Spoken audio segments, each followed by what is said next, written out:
ആരാടാ നിന്റെ മോനെ സ്കൂളിൽ ചേർത്തോ? ചേർത്തോ പോട്ടാ. ആയിക്കോട്ടെ. Good morning sir. ആ good morning sir. Good morning sir. നമസ്കാരം സർ. Good morning sir. അല്ല ആ സൂപ്പർവൈസർ മുരുകനെ ഒന്ന് വിളിക്കേ. ഓ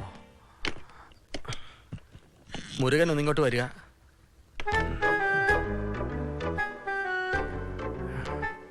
എന്തേ ഇങ്ങനെ സൂക്ഷിച്ചു നോക്കുന്ന? നോക്കാൻ പാടില്ല. അല്ല, രാവിലെ അച്ഛന്റെ വക ഒരു നോട്ടം കഴിഞ്ഞതാ. കുറച്ചു ദിവസമായില്ലേ കണ്ടിട്ട്, മേലിഞ്ഞു പോയി നോക്കിയതാ. അത്രേ ഉള്ളൂ. അത്ര മാത്രമേ ഉള്ളൂ. ആ എങ്ങനെയുണ്ട് ബസ് സർവീസ് ഒക്കെ? നടക്കുന്നു. നമ്മുടെ ബസ്സൊക്കെ നടക്കാണോ, ഓടുന്നില്ലേ? ഉണ്ട്. ഇല്ല, ഈ ഒരാഴ്ചന്റെ ഇടയിൽ എത്ര ട്രിപ്പുകളാ മുടങ്ങിയത്? പാലക്കാട്, വയനാട്, നിലമ്പൂര് ഒന്നും ഓടിയിട്ടില്ല. വണ്ടികൾ ഏറെയും കട്ടപ്പുറത്താ. ഇല്ലേ മുരുക? അത് സ്പെയർ പാർട്സ് എത്താൻ വൈകിയതിനെ കൊണ്ട് കാരണങ്ങൾ ഉണ്ടാവും. സാമി അറിഞ്ഞിരുന്നില്ലേ? ഇല്ല. എന്നാ മംഗലാപുരത്തിരുന്ന ഞാൻ അറിഞ്ഞു. മുരുക, ഇത് എന്റെ അമ്മയ്ക്ക് പറയിപ്പിക്കുന്ന അനാസ്ഥയാ, മനസ്സിലായോ?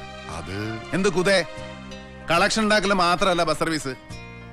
എന്താ സ്വാമി സർവീസിന്റെ മലയാളം? സേവനം. ആ എന്നാ അങ്ങനെ ഒന്നുകൂടെ ഉണ്ടേ.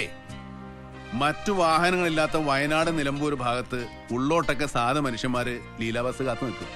ലീല വരാത്തോണ്ട് പണി മുടങ്ങി, ലീല വരാത്തോണ്ട് ആശുപത്രി പോയില്ല, ലീല വരാത്ത ചതിയായി പോയി എന്നൊക്കെ പാവങ്ങൾ പറയും.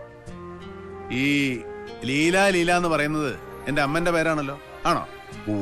ആ അപ്പൊ ചുരുക്കത്തില് നാട്ടുകാരെ കൊണ്ട് എന്റെ അമ്മയ്ക്ക് പറയിപ്പിക്കില്ല നിങ്ങൾ ഈ ചെയ്യണത്. ഞാനങ്ങോട്ട് വർക്ക്ഷോപ്പിലേക്ക് വരണ്ട്. മുരുകൻ ചെല്ല്. സാമി. ഓ, സാമിയുടെ പേര് ഗണപതി എന്നല്ലേ? അച്ഛനും അമ്മയും ചെറുപ്പത്തിൽ അങ്ങനെയാ വിളിച്ചത്.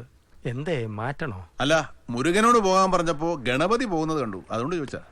ഗണപതിയും മുരുകനും സഹോദര ദൈവങ്ങളാണല്ലോ, അതുകൊണ്ട് അറിയാതെ പോയി. ഇനിയിപ്പോ അറിഞ്ഞോണ്ട് പോയാ മതി.